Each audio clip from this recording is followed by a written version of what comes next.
Yeah, welcome everyone. Thank you, Ellen, and we thank the company of biologists and FocalPlane especially for the support of this series. So yeah, I mean, welcome everyone to once again cell migration webinars, and this is after it's somehow to fill the void left after the cell migration seminars ended up in 23. So big shout out to Adam, Jen, and Becky for the job. They did a great job. And the idea is to reconnect the global community in between conference periods, and so especially for people that cannot attend the big conferences. So in an attempt to fill the void and to reconnect the communities that we launched this new webinar series hosted by me and by Vale, so Valeria Venturini. And then the name, the whole umbrella is Emergent Models and Quantitative Analysis of Cell Migration. So the main idea is to show the more recent models that we have around in the field and new techniques and microscopy techniques, especially for life cell imaging, as the one that we will see today, for example, by Juanma, and new models as the one that Yohalie is going to show. So yeah, our next webinar we're going to show later on, but we will have we have already a date for the next webinar, which will be in mid-September. And then we will mix in between invited speakers, and also there will be possibility for early career researchers, especially to submit their abstracts and then attempt to speak, and then we will try to choose as many as we can in the next seminars. And I can see already a bunch of early career researchers and in the attendees list, so then that will be great. So with that, I hand over to Valeria and we start with the seminars. Thanks, Pablo, and welcome everyone again. So it's my great pleasure to introduce you today Juan Manuel Garcia-Arcos. He did his PhD in Paris with Mathieu Piel in Institut Curie, where he worked a lot with blebs.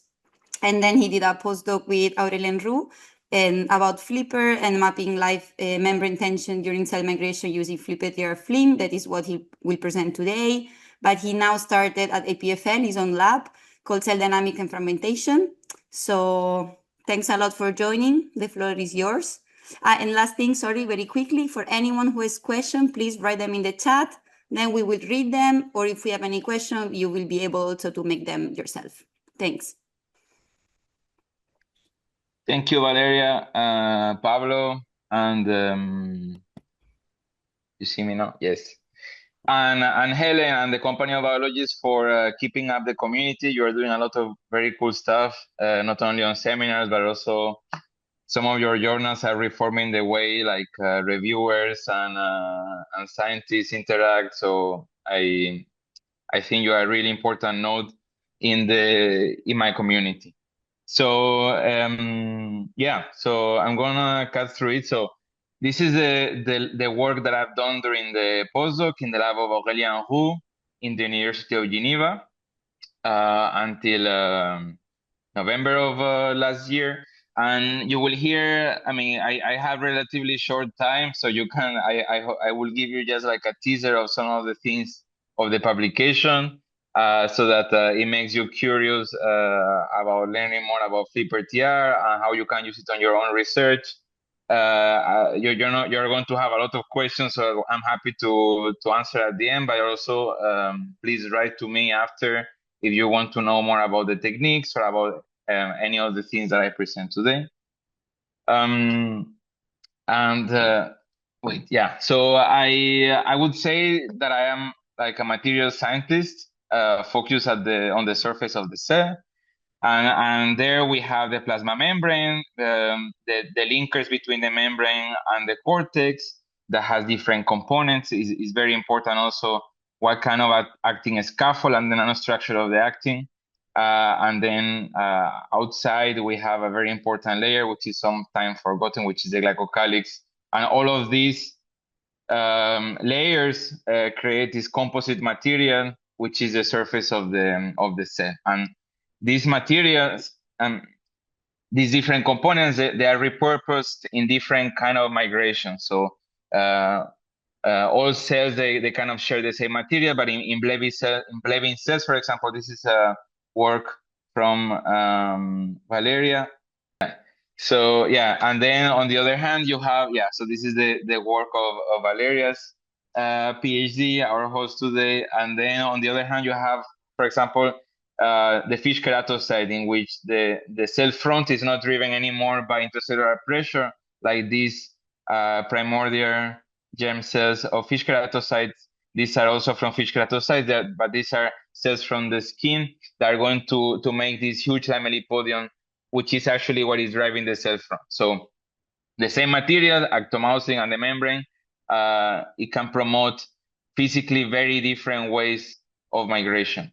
And we know that the cell surface itself is very heterogeneous. So because the cell is polarized, right? And particularly, for example, in lamellipodial cells, these are U2S cells. They typically create a big lamellipodia, like in the fish keratocytes. And in these kind of cells, it's kind of understood that there must be a membrane tension gradient from the front of the cell to the rear of the cell, because at the front, actin is always pushing. So then the membrane is about 30% more tense than in the rear. These are experiments from the lab of Cohen on the right. Very nice seminal work on the topic. Now, with this tether pooling, you can only probe one or mostly two points at a time. So we thought of applying Flipper-TR, which is a molecular force sensor that is sitting at the outer leaflet of the plasma membrane to try to infer perhaps some of the heterogeneity that exists within one migrating cell at the level of the plasma membrane. And Flipper-TR, so I just told you, it sits at the outer leaflet of the plasma membrane, and it's a molecule that kind of senses the physicochemical environment, senses like many things, in fact, among that composition, and the overall thing that we call that is, let's say, is membrane packing or lipid packing. And we use fluorescence lifetime to measure its conformation. And this lipid packing, I just told you that it can be modified by composition of lipid phase, but in many cases, we can also infer changes in the in-plane tension of the membrane just by doing actually confocal imaging.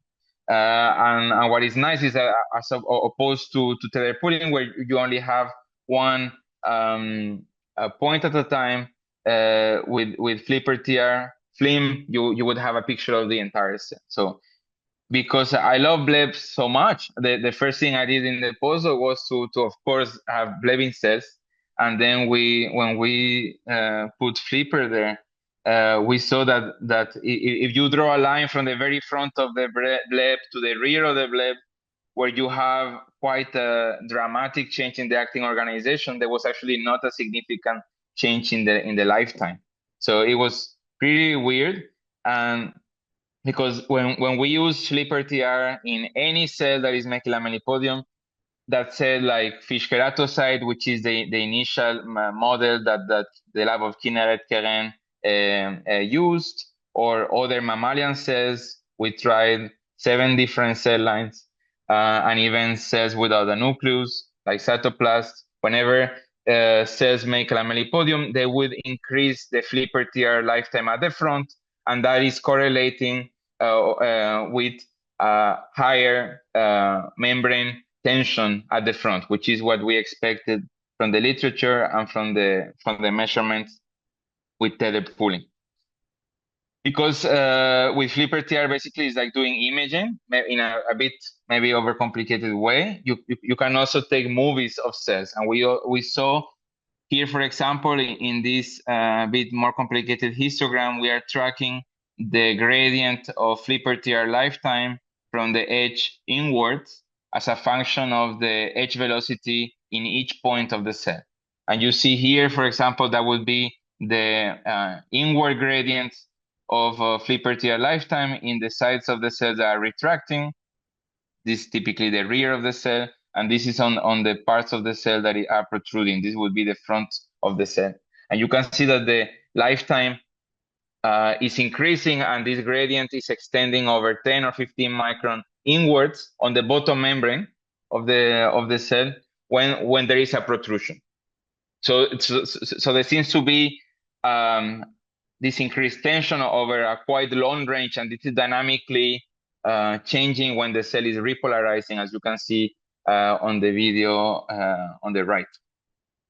And just to give you kind of like an estimation, this change in lifetime is kind of like a 50% water osmotic shock. So these are a quite significant change in the way the membrane is organized at the front of the cell and in the rear of the cell. We micropattern cells because it's rather complicated. I mean, a bit technically for FLIM to study single cells. When you can do averages over 50, hundreds of cells, it makes the analysis a bit easier. And we studied how the lifetime pattern at the bottom membrane changes with the shape, like you can see in the publication, but also what I will show you here is with different stereotypical inhibitors that we use to perturb the actin cytoskeleton. And you can see if we use a branch actin inhibitor, the cell still looks rather normal. It's just not doing any lamellipodia, is just doing philopodia, and there is a massive drop in the lifetime. When you do S-ring phosphorylation inhibition, you see that the bottom and the top values of the lifetime, they remain the same, but the decay between this top and bottom change. And when you do kind of the opposite treatment of CK666, when you inhibit ROC, in this cell type, at least in HeLa cells, you have massive extension of a lamellipodium. And as we expect, lamellipodium is increasing the distension and the Flipper-TR lifetime overall in the cell, not only at the protrusions. This is like also a side comment because it is very important to control well what Flipper is actually measuring, because is extremely sensitive to lipid composition. So if you want to measure Flipper across an epithelial across an epithelium, for example, or over a time of like hours where lipid compositions can change, it's very important that you have a control. And I'm not going to go very into that, but we did, for example, special areas of lipidomics and different lipid stains to show that the lifetime changes that we have over the base of the cell, they cannot be explained by these lipid changes. Okay. Now, overall, we then came to a model in which branch actin is a primary force behind this increase in the membrane tension, and then so in the bottom of the cell, but not in the parts of the cells that are not adherent, you have a gradient of Flipper-TR lifetime, and that we interpreted as gradient in membrane tension as well. And the high points are given by branch actin polymerization that creates areas of high tension, then adhesions and particularly clathrin plaques that are buffering membrane tension and creating areas of low tension. And then you have this gradient in between these two areas, which is kind of opposite to the retrograde flow that we see of actin. Now, how much time do I have left? Because I'm a bit confused with these technical difficulties. Okay, we don't know. Fine. So just go for it, and then we will cut you out if needed.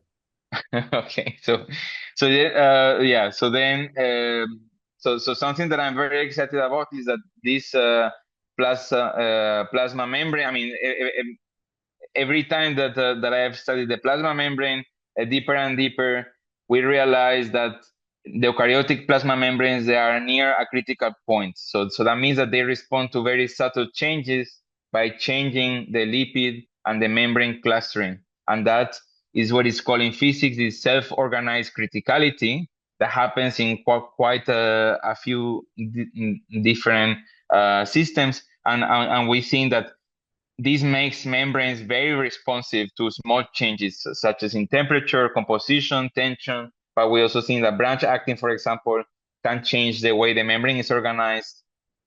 And in that case, we often assume the membrane to be like a passive scaffold, and then things just happen on it.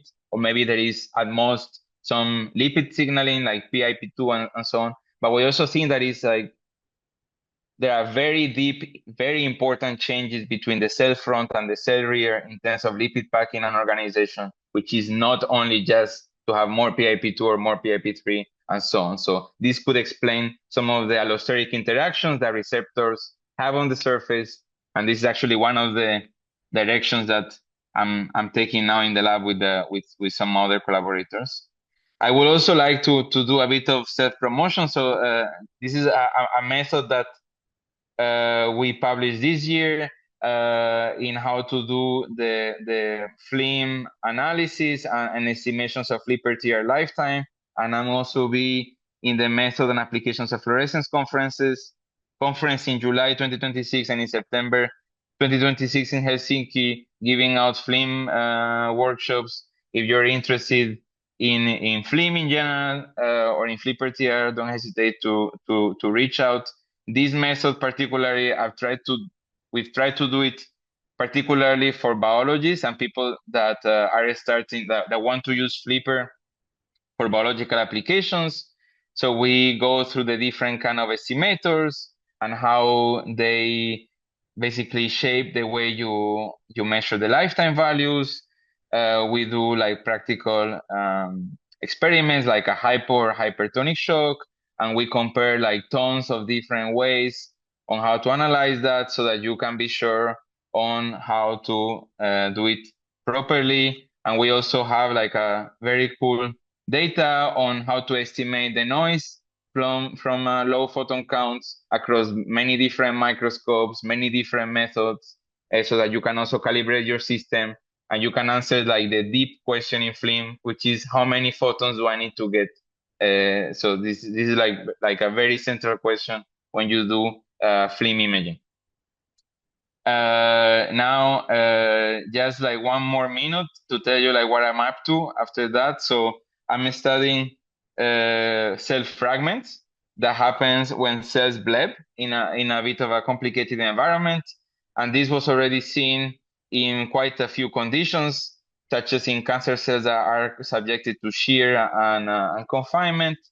So I'm basically, part of the lab is squeezing cells and then make these cells lose the blebs in various ways to probe like this process that I call cell fragmentation. So in which cells give these bioactive fragments that in some case can fuse to other cells or have functions on their own.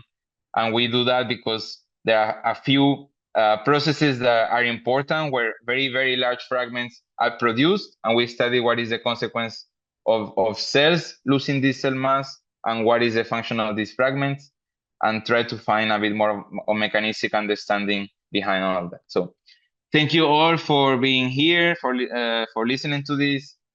If you have any question or you're interested in working together, you can give me an email. Thank you for the funding and for my host.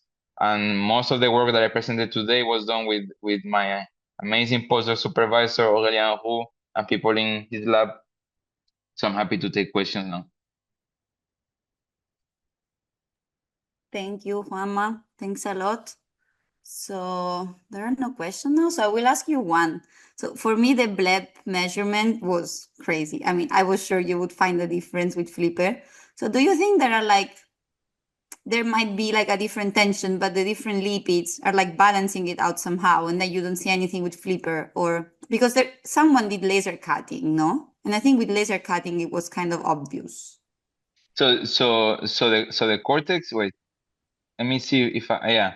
So there are many there are many changes between the front and the rear of blebs. This is a recent preprint from Ankita Jha in the lab of Claire Waterman, very beautiful paper, where she showed that PIP2 and PIP3, for example, they have very striking gradients between the front and the rear of blebs. So I'm not saying that the lipids are the same. Probably there are quite a few things different between the front and the rear, but actually to maintain a tension gradient, like I don't think that it's obvious that cells would maintain a tension gradient because lipids are quite fluid and you should normally homogenize quite quickly, you know. So actually it's like in very kind of a specific kind of migration where you have like adhesion or like very specific anchors. There is also like recent work from Henry De Belli in the lab of Ryan Weiner, who now started his lab also, that show how tension, like in general, even when you make a protrusion, propagates very fast. So I guess like, so to answer your question, yeah, there are many things different, but maybe just regarding the tension itself, in the context of low adhesion, you propagate so fast that you never find a mechanical gradient at the membrane, but you can Yeah, that you have will never gradients. maintain. Okay. We have a question from the chat, so I'm gonna read this first from Yohalie. What about regions of high cortical myosin actin connection with the membrane at the rear? Tension should not be increased at the rear in this case. You show that it's higher at the front. Yeah, so the case of actomyosin contraction, so the way I see that, I see more like membrane crampling. So actually, what is weird is that like contractility is not really linked to membrane tension so much. And this has been measured with Lausanne, with Flipper, but also with tether pulling, which is kind of the gold standard. There is not like a big relationship, in fact. And if anything, you would expect the membrane to be a bit more crumpled, so somehow like less tense. The caveat is that you also have high PS rim, so then that would also make it a bit more linked. So then it's not always correlated, like the mechanics of the cortex and the mechanics of the membrane. I think that's the short answer. Okay, and shed another small one and then leave it to Pablo. How long can this cell fragment live? Can they re-emerge with the mother cell or another cell?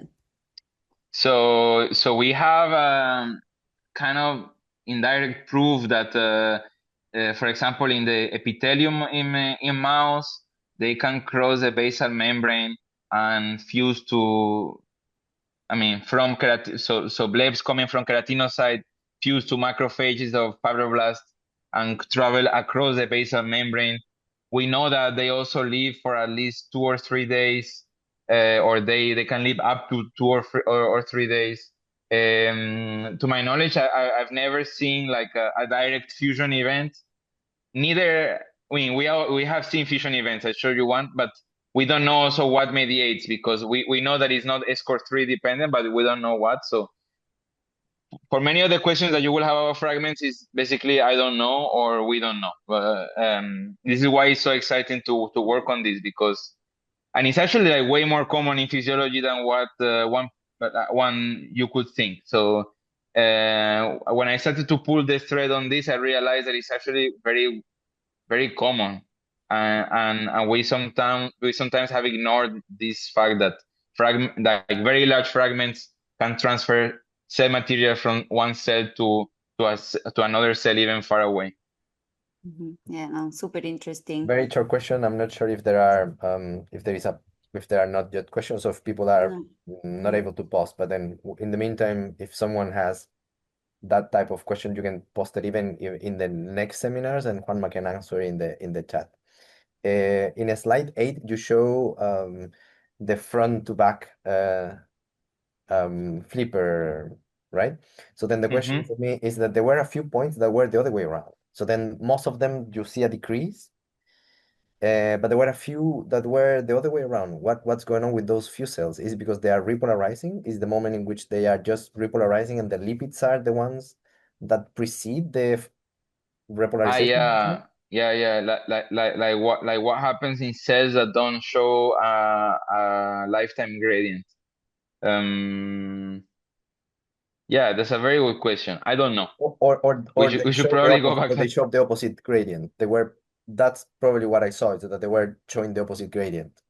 No, like this can be also like maybe an effect of geometry, or places where you have like more than one front, like in fish keratinocytes, which are super polarized, very stable. It was never like a question of, I mean, it would be always higher at the front.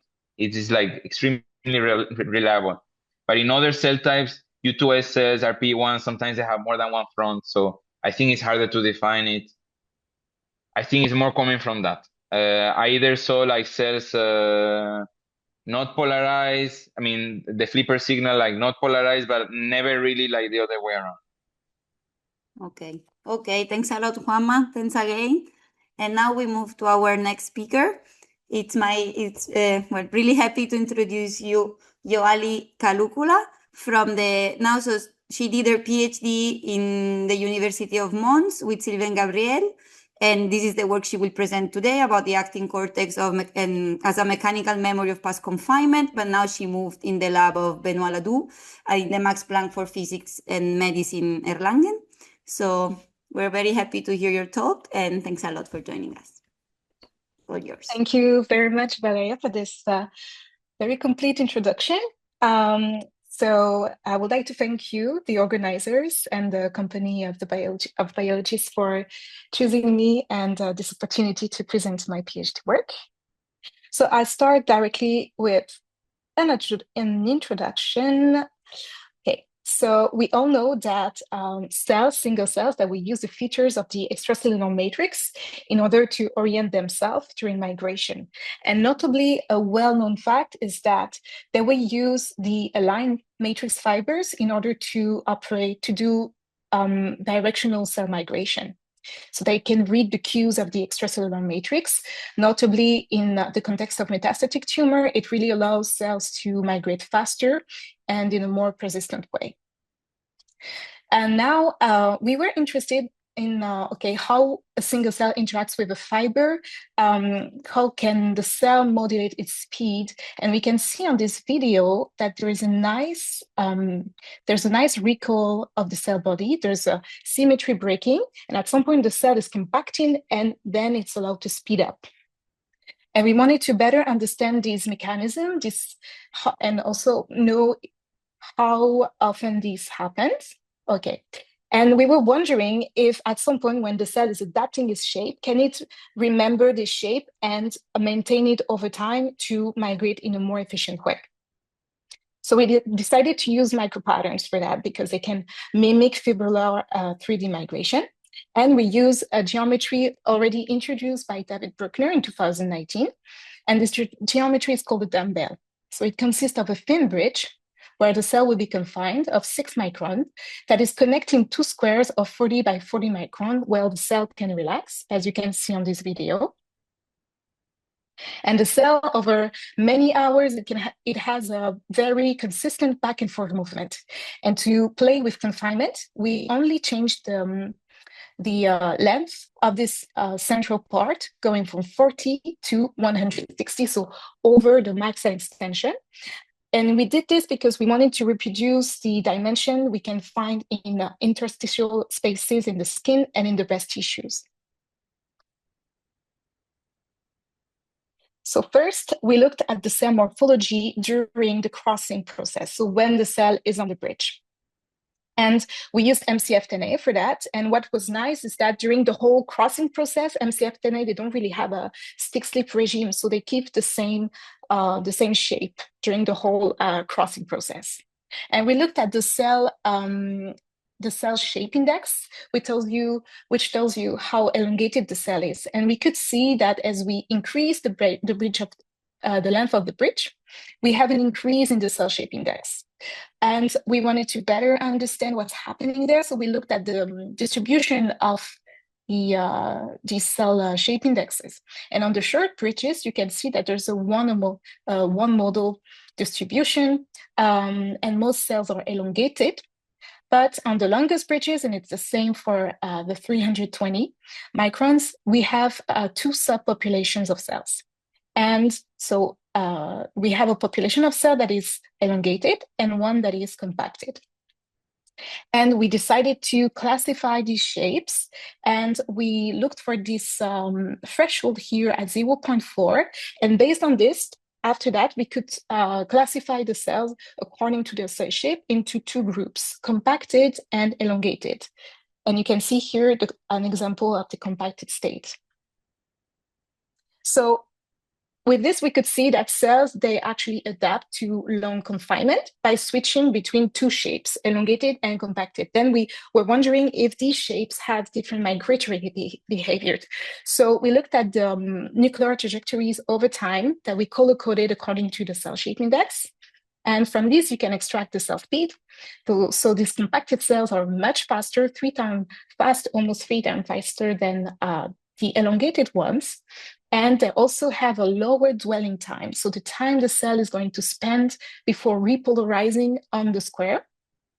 So it turns back quite quickly compared to the elongated state. And we also look at the actin retrograde flow, which can be a proxy also for the persistence of the cell, can relate the persistence and the speed of the cell, as it was shown by the first World Cell Race in 2015. And these compacted cells, they also have a higher retrograde flow. So they look like this shape is better adapted to cross long confinement in a more efficient way. Then we were wondering if these two cell shapes were independent from one another, or if cells can switch from one to the other, just if it was like an adaptation process of a cell. And you can see on this video that the cell first crosses being elongated, and then it's switching to a compacted state. So we call this morphological state. And with David Bruckner, we collaborated, and he built a minimal biophysical model to describe our experiments. And we decided to look after these state transition events with all the different trajectories. So we converted X trajectories into state trajectories. So to each transition, we assigned a morphological state. And then we looked over multiple trajectories. And we were wondering if cells will have a tendency to conserve the same shape or to switch back to another one, if there was a memory process of the morphology. And so the first cross, according to the experiments, at the first cross, we have a 50-50% chance to get either a compacted state or an elongated state. And then we can compare this to flipping a coin.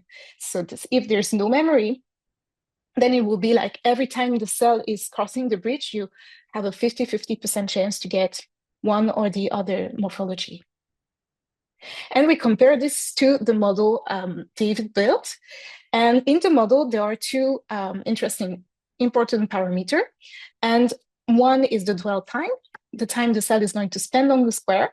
And the other one is the switching time. So it's the time between which the cell has time to change polarity and switch from elongated to a compacted state. And if this switching time is small compared to the dwell time, the cell has time to switch once it goes back on the bridge.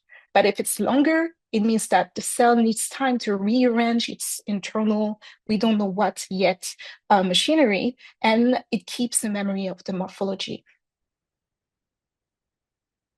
So then we looked at the probability to remain in the compacted or elongated state, or to switch to the compacted elongated state. So this is the model, what the model predicts if there is a memory. And then we compared this to the experimental results. And on this tree, you can see the experimental probabilities. So both states actually have a memory. So you have more chance to stay in the same state, compacted or elongated. But the difference is these compacted cells, as I showed you, they cross multiple times. So often these elongated cells, they're migratory, but they're not very active, I would say. They will cross once, twice, 3 times, and then they will rest a lot on the squares, if I can say it like that. Then we were wondering, okay, what could be the driver behind this memory of the morphology? Then we looked at the actin cortex, because it's the main driver of cell morphology. And we looked at the thickness of this actin cortex in confocal slides, in elongated and compacted cells. We measured the thickness by drawing a line, and we looked at the width of this of the signal, and we saw that these compacted cells, they have a thicker, in the equatorial plane, they have quite thicker actin cortex compared to the elongated cells. But part of the cortex is also the actin-myosin motors that will penetrate the actin cortex and will allow to create a stable structure of in the cortex. So we looked at the presence of these clusters in the actin cortex, and we looked at the colocalization of the signal of the myosin layer and the actin layer. And we could see that the myosin layer was thicker as well in the compacted cells, but also it was penetrating more the actin cortex, which indicates that there is either a probability for higher cortical tension, and also these myosin clusters are known to be a long-lived structure, so it takes time to rearrange. So it could be also a reason behind the memory of confinement. And we tried to disturb a little bit this actomyosin cortex, and we used drugs. And then we looked at the morphology of the cell as we added the lanthrocoline B here to depolymerize actin. We did the same also with a ROCK inhibitor. And we saw that as you add these drugs, the cells relax. They are still able to migrate, but they lose the compacted state completely. And last, I will show you how we played with the local geometry and show that the morphology that the cell is going to have on the bridge is actually memorized when the cell is on the square. So we looked at previous state on the square. Compacted cells, they tend to have a lower cell area when they are returning on the square, compared to the elongated cells. So we played with the area of the square to allow cells to relax or to stay in a semi-compacted state, we'll say. And this has a great impact on the morphology the cell will adopt once it's crossing the bridge. So you can kind of preform the cell when it's turning back on the square before repolarizing, and this will prime the cell to become elongated or compacted. So we have the same features of the elongated cell, so low cell shape index and a high dwell time on the squares. So in conclusion, we used this microdumbbell to look at the impact of increased confinement on cell morphology. And we saw that cells could adapt their shape, MCF10A. They could adapt their shape to switch to a compacted state that is more efficient at migrating. And these both states can have a memory. So morphology are persistent over time. And this memory is held within the actomyosin cortex that is very thick and rich in myosin in the compacted state. I want to play this video. Does it play? No. So with this, I would like to thank my PhD lab. I would like to thank my collaborators, David Bruckner and Guillaume Charras. I would like as well to thank the fundings, the FNRS, FRMH, and you for listening to this small talk. Thank you. Thank you very much. Very nice story. We already have a question from the chat from Tamara Lopez. She says, very interesting. Have you tried in different cell types? Do you observe the same behavior? That's a good question. So I've tried, so not on the very long bridge, but at first I started to work with both MCF10A and MDA-NB, which are more mesenchymal, way more. They are mesenchymal, and they have a stick slip behavior when they cross the bridge. So it would have been a little bit of a different way to analyze as well, because they don't keep the same morphology during the whole crossing process. And I've also worked with DCIS, which are in the epithelial to mesenchymal transition. And it's quite heterogeneous with this cell type. So some cells that are not migratory at all. They're less persistent, but some can adopt also the compacted state, for example, and be very, very migratory. Okay. And second part of the question, if you have instead of two squares, two distinct shapes that are asymmetric, can also cells remember it? So I tried different areas and also these long consecutive dumbbells, but not asymmetric. But I think that it would be interesting to see the competition between, okay, a large square or a different shape as well, because I think it will bias also the orientation, distribution of the adhesions that are really, if you look at the adhesions, they are present on the borders of the dumbbells. And so I think it would have, if the cell is like prime on a small square, I think it will keep the memory on the big square, but it will take some time at some point it will relax. Okay, we have another question. Interesting work. How do cells migrate when actin is inhibited? What is the molecular mechanism? So I think it's not completely inhibited there. So my goal was to probably disturb the cortex. So maybe some structures are completely abrogated, but others are still able to be used by the cell. But I think a cell cannot migrate if there's no actin at all in the cell. I mean, actin available, at least. Yeah. Okay, I think this is all. So thanks again to our first two speakers. And now I will hand the word to Pablo. Thank you. Yes, so then we have come to our last speaker, and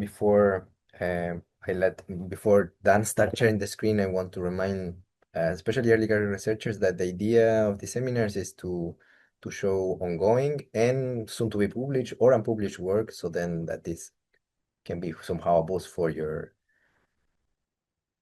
career. Now, Dan, are you there? Can you can share your screen now? Here it is. So it is my pleasure to introduce Daniel Cohen, who is a PI in Princeton, and he has a long time interest in galvanotaxis and to control cell motility, and I'm sure you are going to enjoy the movies that he's going to show. And he has also a keen interest in scientific storytelling. We share the love for storytelling very much.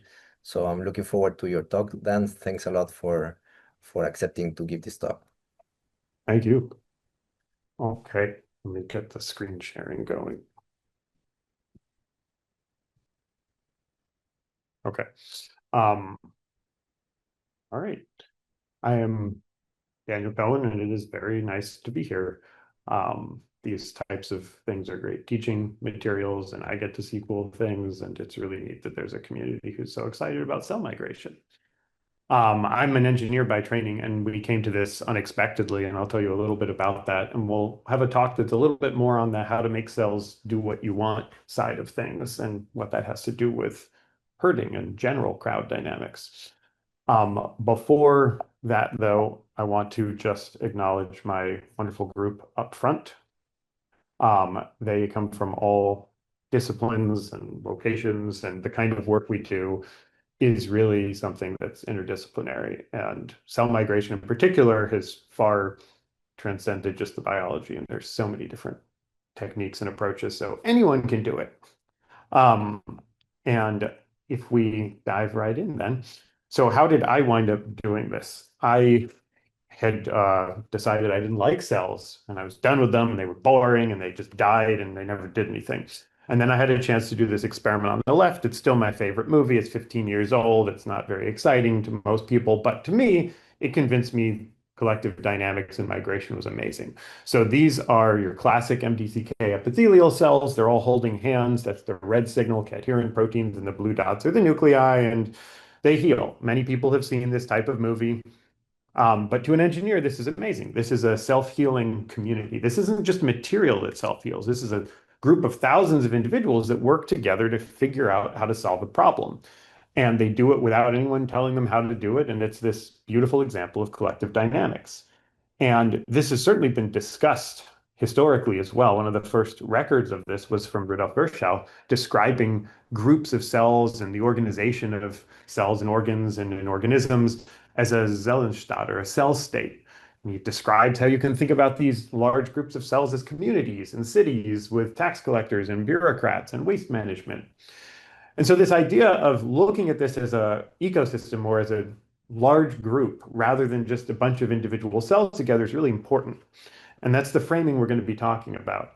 And the flip side then is, as an engineer, we like to poke things and we like to try to make things better, which is a little arrogant, but sometimes it works. So the idea was then, can we use principles from biology, from physics, material science, and engineering to control this type of motion, to maybe heal faster or control growth?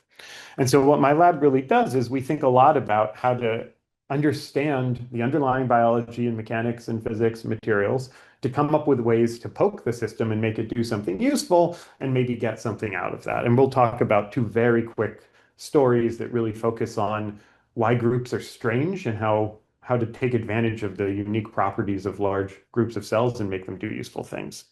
So just so that we're on the same page, we had two really nice talks with really cool molecular mechanisms and imaging and stuff. And I'm just going to show some very simple cartoons of the cytoskeleton for anybody who is not super familiar with it, like I was. This is your classic cell that's migrating to the right. It's got your motor proteins, the F-actin in green. Those are contractile, and it's got the little feet, the focal adhesions, the integrin proteins in yellow. And in the cross section, you can see that those are grabbing onto the substrate and generating little forces in black. So this is classic crawling migration, not amoeboid migration. Cell sticks out its front, grabs, retracts its rear, and pulls forwards. That's cool, but I get way more excited when you get multiple cells together. That's where the magic really happens, for me at least. You get these new cell-cell adhesion proteins, and these are the cadherins and other types of coupling between cells. And they really transfer mechanical information. They allow large groups to work together. They can send mechanical information across things. They're part of the reason we hold together in the first place. So cadherin is my favorite protein. And so when you start to think about, okay, if that's what you need to think about cells moving, what happens in groups, what's special, you start with this rule of coupling. You need local interactions with your nearest neighbors through things like cadherin couples. And those generate global or long-range information flows, which can lead to these complex collective dynamics.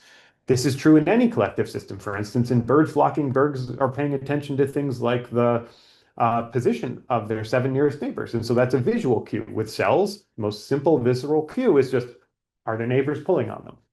So local interactions give you global stuff. The second rule is really fun. And it's that the collectives really are greater than the sum of their parts.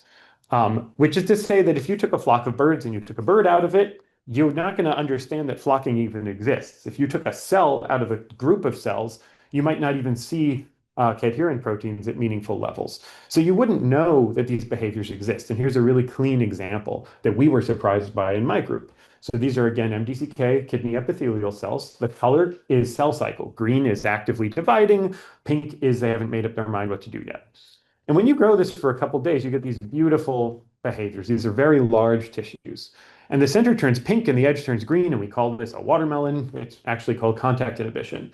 It's very simple. When you have a sheet of epithelial cells like the lining of your gut or your kidney, the cornea, the skin, those are stratified, but they're the same concept. They don't want to get too dense and turn into a tumor.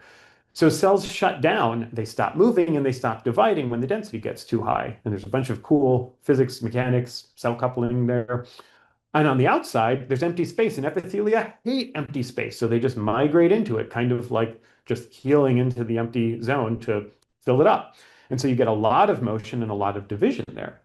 You would never know this behavior exists at a single cell level. So you have to look at the group as its own unit.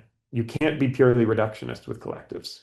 Which leads into the next one, which is all of these have caveats. The context matters. If all you do is make a smaller version of that group you saw, you're not going to get the same behavior. Suddenly, with the smaller tissue, you get these large swirling vortices over the same time scales. You don't get the watermelon effect within this window of time. And I'm not going to go into the biology and physics for this, but the simple explanation is just one of these has more perimeter versus area than the other one does.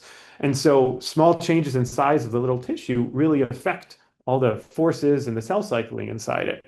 And so the problem again is that every group is a beautiful snowflake, and you have to kind of understand all the context, the shape, the size, the density, the who's in the group, right? Even different cells are going to have different rules. These are your classic MDCKs on the left. Epithelium, this is endothelium. These are HUVECs. They're blood vessel cells, and they have these beautiful leader-follower dynamics.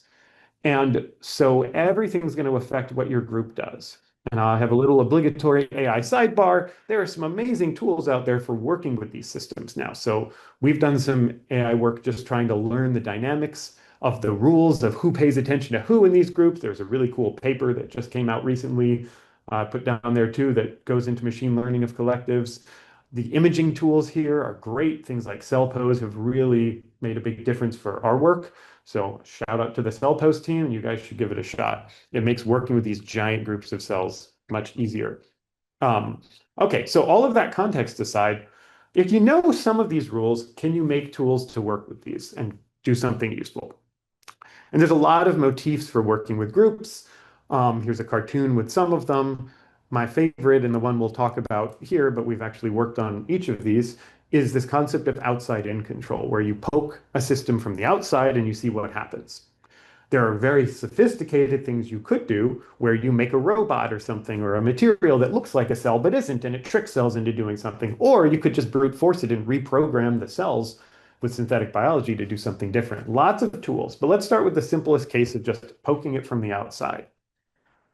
So how do you tell thousands of cells what to do? You want to take just a simple monolayer in a dish and move it. You want to heal a wound faster. You want to change morphogenetic processes.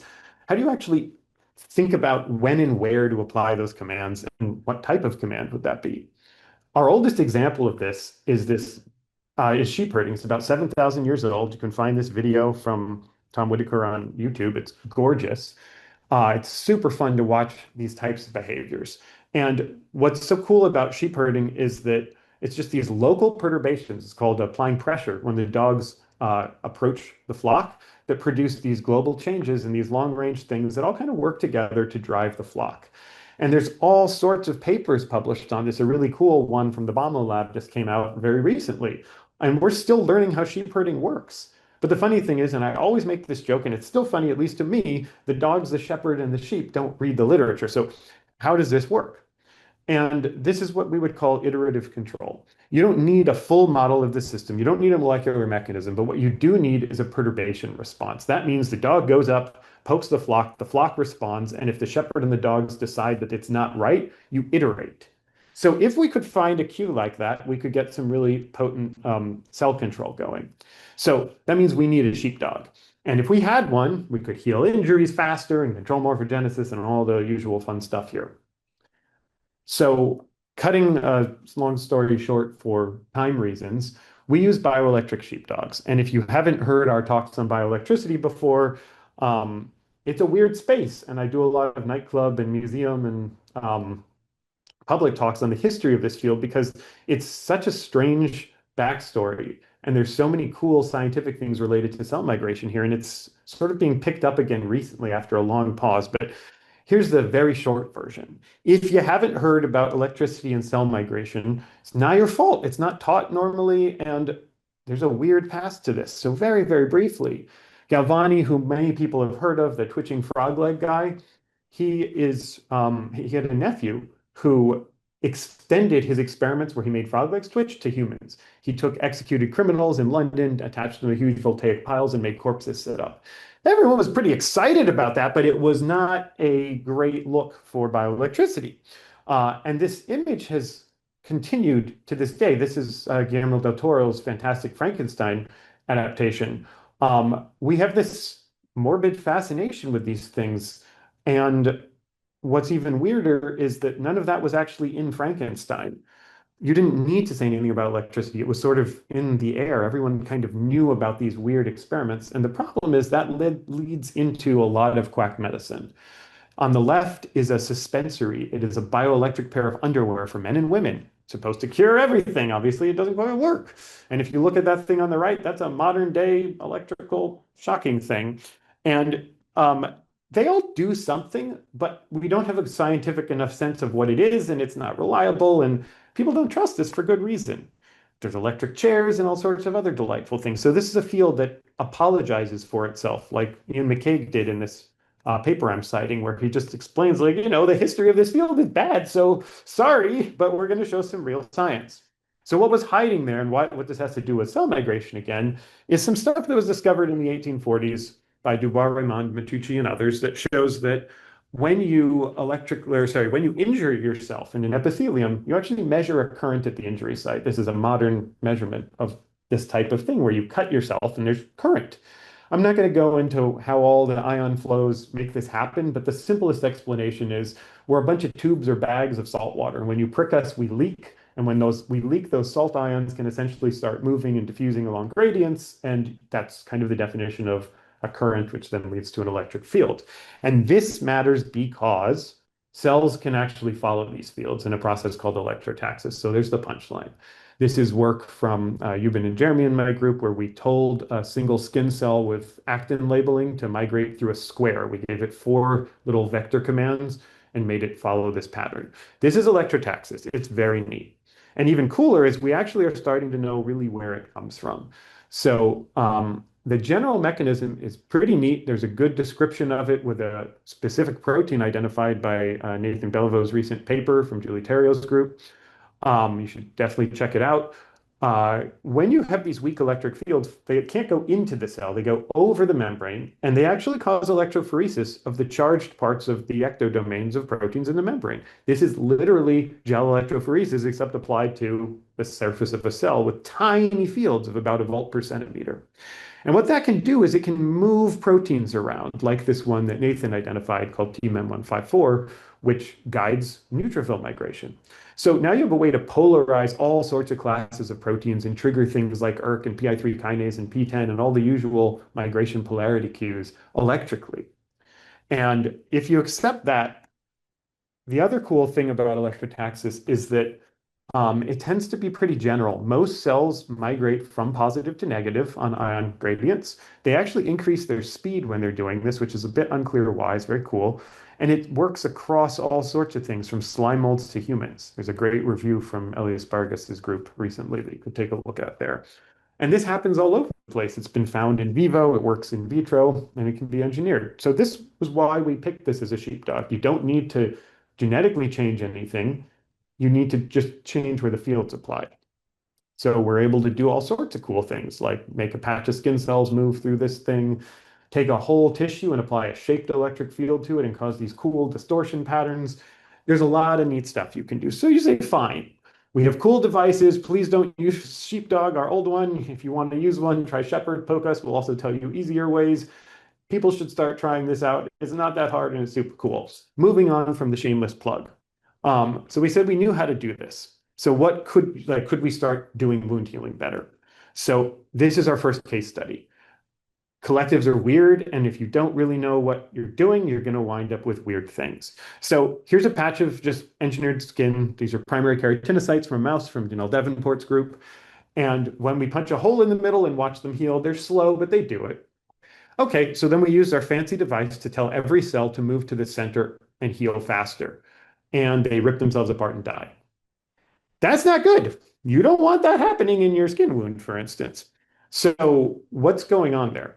And what's our hypothesis was, and what turns out to be the case, is that sometimes a collective can be so collective that it doesn't really want to do what you tell it to in anthropomorphic terms. If you have so many collective mechanics built in and stress states and histories of who's been moving where, and then suddenly you tell every single sheep or cell to go in a particular direction, you're going to have a mismatch, and that can cause problems. And we'd actually seen something like that before.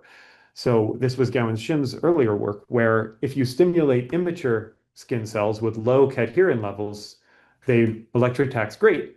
But if you mature the tissue, differentiate it very high cadherin, it rips itself apart and dies.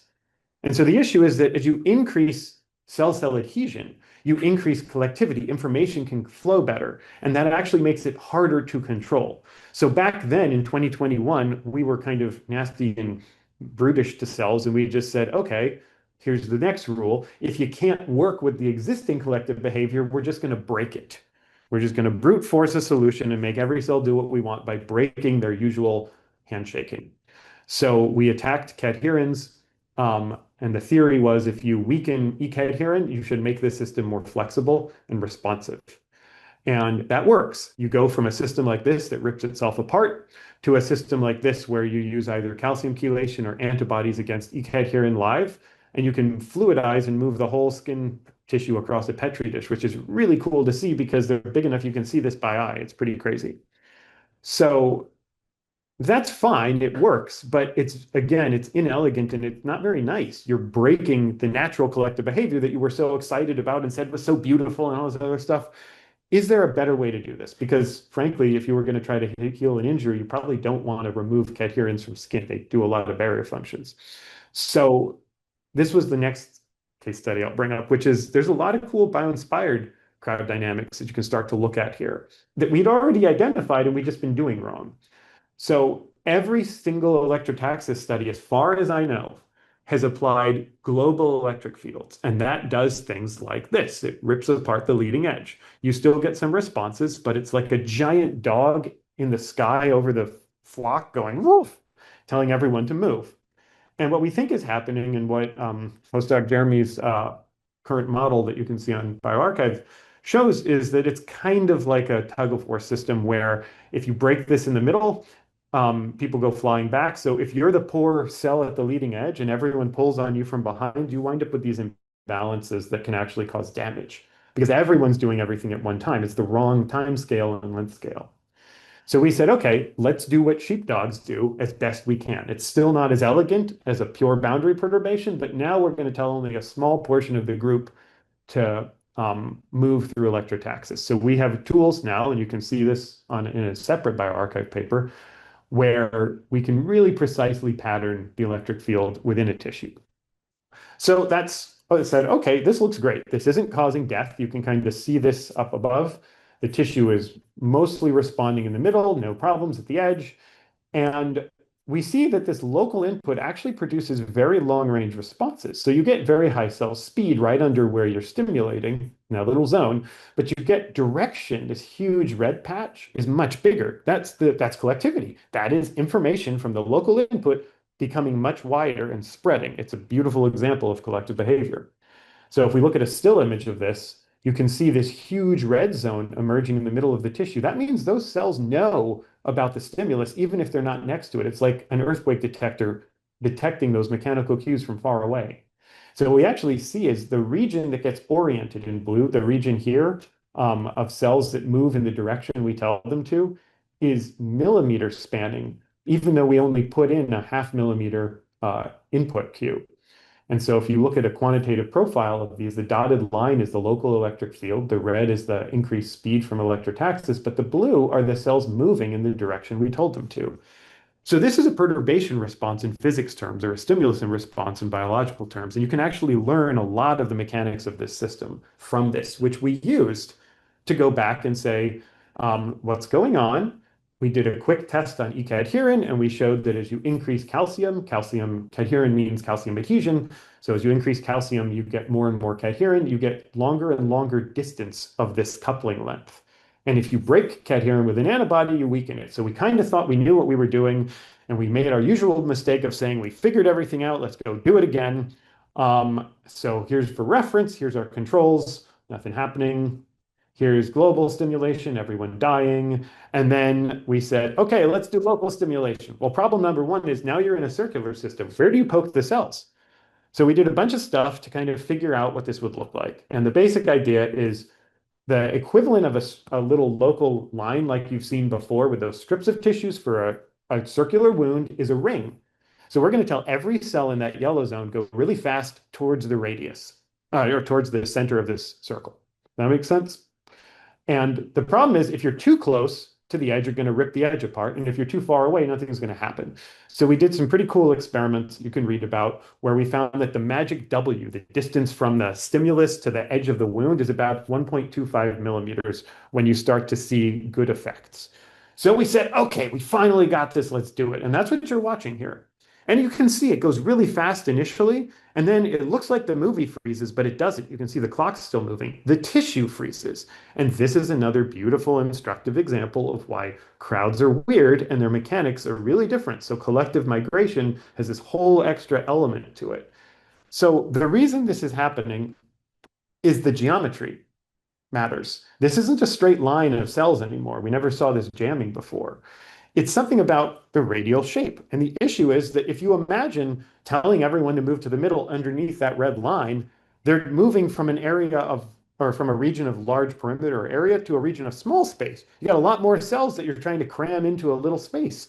And the problem then is that maybe they're bumping into each other. They all have real shapes and sizes and adhesion. So maybe you're getting a jamming-like transition in physics when you have so many things packed together that they stop and freeze. So we looked at cell density, and we see this cool effect where the local density hyperboosts during this continuous stim. Because we just turn the little ring dog cue on and say, keep moving to the middle, right under that red ring. And that builds up critically high density. So then it sounds like we need both space and time, and that's a Doctor Who joke for the children out there. So you need to be able to control both elements. Because in a complex material, the way that you handle issues like this buildup of stress and density is you let it relax. So now we said, okay, let's pulse the field. Instead of stimulating it continuously, let's stimulate for a little bit and then let it recover. And it turns out that actually substantially improved healing. We did a little bit of the work and then it did the rest of it. So that's great. But then you can't resist saying, well, if one ring is good, maybe more rings is better. Because it sounds like we kind of are figuring things out. So then the question is, well, the wound's changing shape over time. You probably don't want to keep stimulating because we might be too far from that magic distance that we measured and derived from the mechanics. So how do you figure out where to put this, how long to put it on, all this other stuff? So we have this beautiful collaboration with the Mahadevan group here where they did all sorts of cool optimal control theory. And control theory, if you're not familiar with it, the simplest example is cruise control in your car. You're trying to figure out an optimization problem. What's the most efficient or effective way to do something? And so they've worked a bunch of special continuum mechanics in based on how our tissue responds to figure out where to turn the stimulus on and how to move it over time. And I'm not going to go through all of this. It's quite cool and sophisticated with a huge supplement. You can go check it out. But it works really nicely. And what I want to emphasize is that it's better than the human is. The way we change the field right now is poor Jeremy has to go in and change electrical inserts. So we can only do two things. So we asked it, tell us what two things we should do to maximize healing if we have a human in the loop. And it said, you should stimulate at this distance and this distance. And that's much easier seen in the movie. So here we go.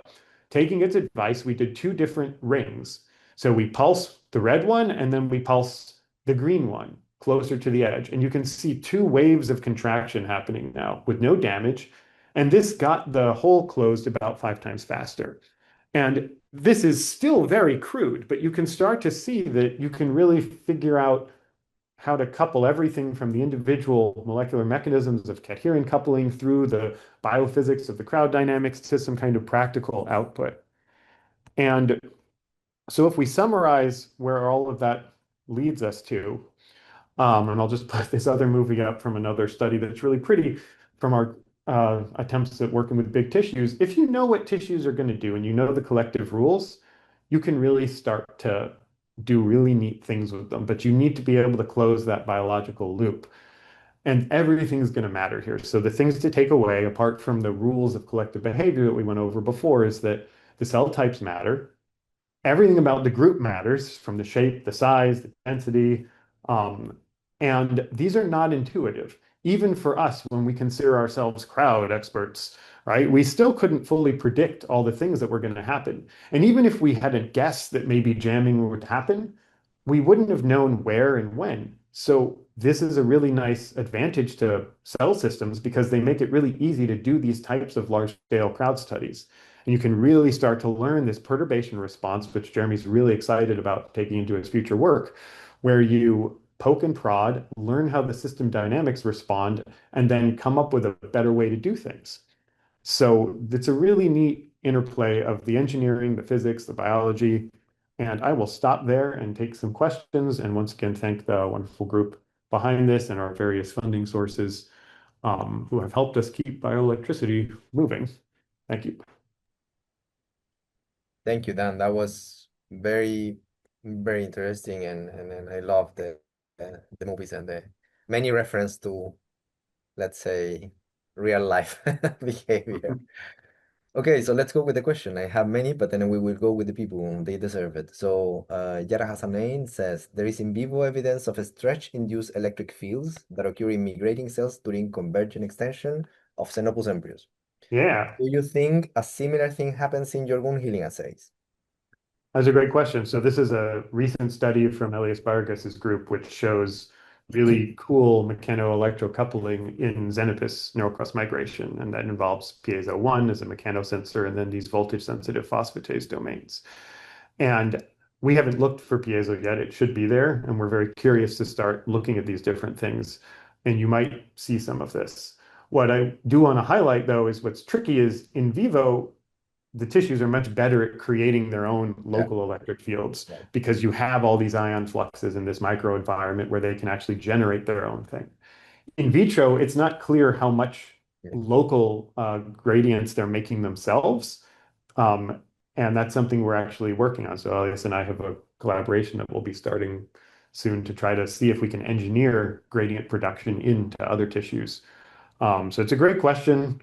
Too many questions to Follow-up do questions one by person. Yara to ask also, do you think an endogenous field is produced as cell migrates to close the wound later interferes with your applied field?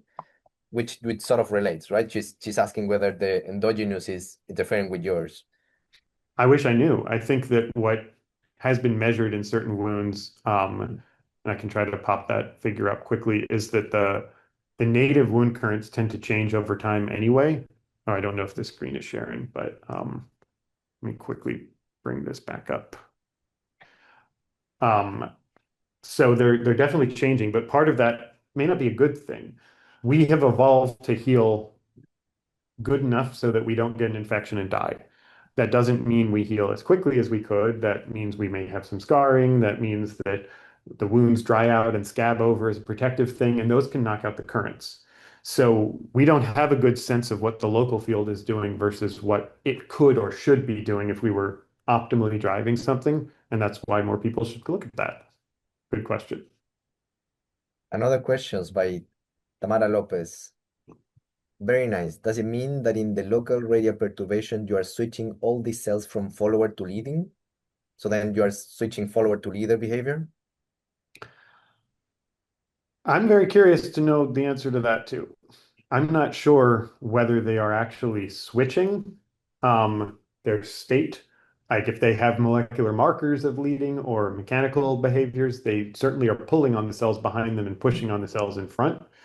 So you could think of them as internal leaders physically, but biologically, I'm not sure how they feel about it. That's a great question. Sebastián Palacios Martinez asks, for the circular bone healing stimulation, have you tried to stimulate only a slice rather than the whole circle? Would this help with the jamming in the center in the same way that doing the two short pulses does?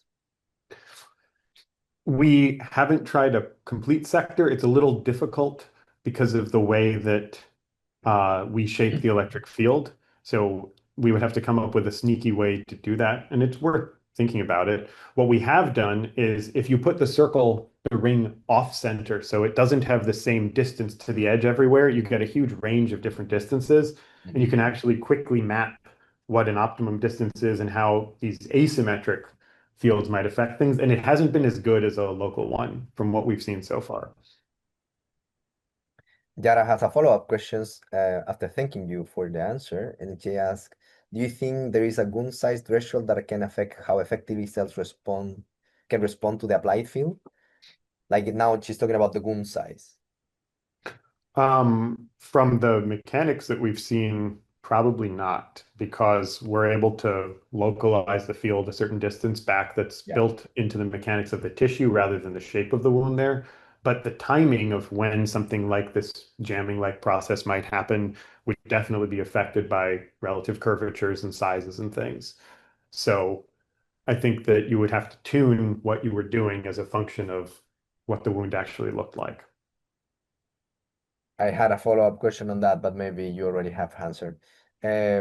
Someone else asked, at this stage, do you have any ideas about which pathways or genes at the cellular level are involved in sensing and responding to electrical gradients? On top of galvanin, I mean, I imagine that it mentions on top of galvanin and P10, which are So we have done some RNA sequencing, and it's very noisy. And we've tried keratinocytes and MDCKs and fibroblasts and several other cell types. And one of the hallmarks that we see in different forms in different cell types is what looks like maybe a metabolic signature. I can't really say too much more definitively. We wish we knew more, but it does look like there's probably a cost to moving fast and driving cells. Right. So we're doing a bunch of experiments to look at how glycolysis and oxphos are implicated here, and how to think about energy usage during these things, and how collectives regulate where the energy is. Yeah. So I think there's going to be some fun stuff there. And then we should probably talk about that because we are also converging Cool. into something similar. No, that would be really exciting because we're not sure what we're doing. Just to be sure, the experiment you just mentioned is total population. You didn't distinguish between cells in the age and cells far. This is all the whole population, isn't it? Yeah, so those are bulk we've done spatial sequencing, but on unstimulated tissues.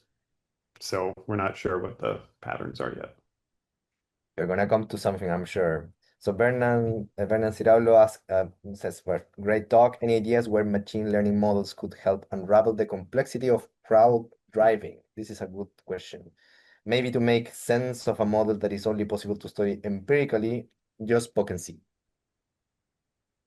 I think there's a lot of different answers to that, and I'm probably not the best person to answer it, but I know that in our collaboration with the Medizin group, they already have a separate method they're curious about, which is a controller that actually learns the parameters and the dynamics of the system without a physical model, and to see how that compares to understanding the core physics ahead of time. And so you may find these powerful AI models that can kind of figure out what works without necessarily being interpretable for why, but they can get the job done, and that's really neat. And then you might learn something from that. And there's also just lots of work on just understanding the underlying rules of who pays attention to who. So both of these cells that we showed here have different rules of what neighbors matter. So in MDCKs, the neighbors that matter are kind of in an arc in front of you. It's maybe like a 60-degree arc. And in HUVECs, they only care about who's exactly right in front of them. And that's where you get leader follower versus left right neighbors. So you can find all these with powerful learning models that are kind of like attention networks that can predict the next step in a dynamics chain or physics learning. And more stuff's going to be found there because these are such large systems that that's what these AI models are very good at. So I'm excited to see how that goes. Follow-up questions from my side in that one. Have you analyzed, on top of understanding that the cells you just showed lately have different migratory modes? Have you follow up or check for the collisions between the cells? In terms of healing or within a group? I think both. Have you checked whether the collisions are changing during it, or the response to the outcome of the collisions? Because you know the work of Mayor and many others showing how the cell response to the collision is as important as how Contact, yeah. in terms So of with contact. we haven't looked at the machine learning elements of this, but what we do see is in the general, sorry, trying to pull something up, the kind of large format collision assays, there's a stereotyped response where tissues collide and then they zipper and they fuse and they freeze. That's contact inhibition. Right. And the rules of the individual cells around this spot we're very curious about. So that's something we're looking into metabolically and with the forces and things like that.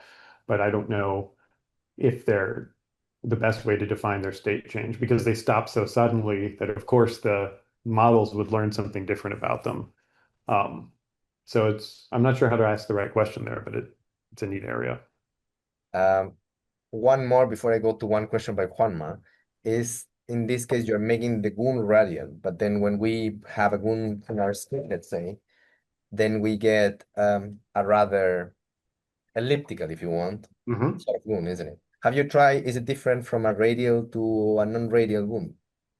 So we haven't tried healing those collectively in this system with ovals yet. And clinically, that type of wound is easier to heal. Circular wounds are actually harder because the mechanics don't seem to be very favorable, and triangular wounds are the worst. So it would hopefully be easier in some sense with the oval wounds, but we'd also have to make a field shape that really maps to that, which is something we'd like to try. And maybe that also works. I think the general idea of this local thing that matches what the wound is actually doing is really neat if we can figure out a way to get the stimulus in. We'll be happy to see whether an elliptical wound has different behavior. So then Juan asks, what modulates this optimal distance, and what would that change if you perturb cell or cell substrate adhesion? The distances come out of cell adhesion specifically, and here I'm not going to try to pull the plot up again. It's getting lost. As you increase cadherin, you get stronger mechanical coupling, which means that you are able to send these mechanical cues over longer distances, is what our data shows. At the cell substrate adhesion controls your kind of viscous drag and losses and friction. And I don't know how that modulates this. We have a component of that in our models, but we haven't tested different adhesivities to the surface yet. But the cell adhesion is clearly driving a lot of it with my favorite protein, cadherin.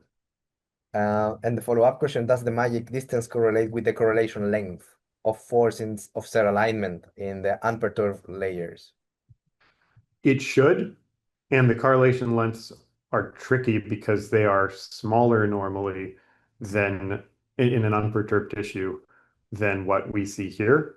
But you may have multiple different zones responding. So we're still trying to figure out a good way to spatially map correlation length. We can calculate it over a tissue, but showing what the local domain sizes are has been a little tricky. That's a great biophysics question. Well, I'm hoping that I'm not missing any questions. So then, and if maybe Yohalie. Maybe I can unmute because I was spending so much time at writing. Sorry. Go for it. Is it fine? Okay. So I was just wondering with the skin cells, how many layers of cells do you have in those tissues? And is it different at the edge of the wound? Because I saw that depending on where you are compared to the wound edge, you can have also different extracellular matrix express proteins like laminin, collagen can differ. And I was wondering if you see that in your system and if it's interesting depending on where you stimulate the tissue. I think it's super interesting. I think we would love, and we're trying to do this, and it's just been tricky to do stratified skin. So these are monolayers. And we would absolutely love to do polylayered epidermis and dermis, because the other thing is we know that both of those will respond to these fields, but they'll probably do it differently. And in the 3D context, everything's going to change again. So that would be super fun to play with. And we've just had a hard time getting a good stratified model working. So if anyone has advice on that, please let us know.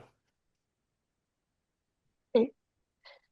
Well, just to say, in my lab, I'm not working on it, but I know people that can have at least 2 layers. So just cool.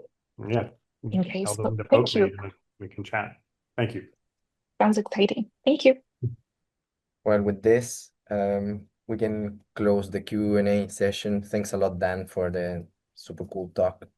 Thanks to Juan and Yohalie for their presentations. Yeah, that was really cool stuff in the other talks too. And we've been trying to do FLIM for a long time. We don't have FLIM here. And those patterns, Yohalie, are gorgeous to watch those movies. Super cool. I guess Juanma can jump into an airplane and go. Yeah, you can unmute. So then we want to invite you to the next one, which will be on Thursday, September 17. And then to remind you to encourage the early career researchers to submit their applications so that we can hopefully have many ECRs and then choose some for giving a talk along with our invited speakers. And with this, I think we can close the session. I don't know, Val, if you want to say final words. No, thanks again to all the speakers. Ellen, of course, for all the help. And yeah, it was fun. Yeah, well, Thank you, everybody. thanks everyone, and Thank you see very the next much. time.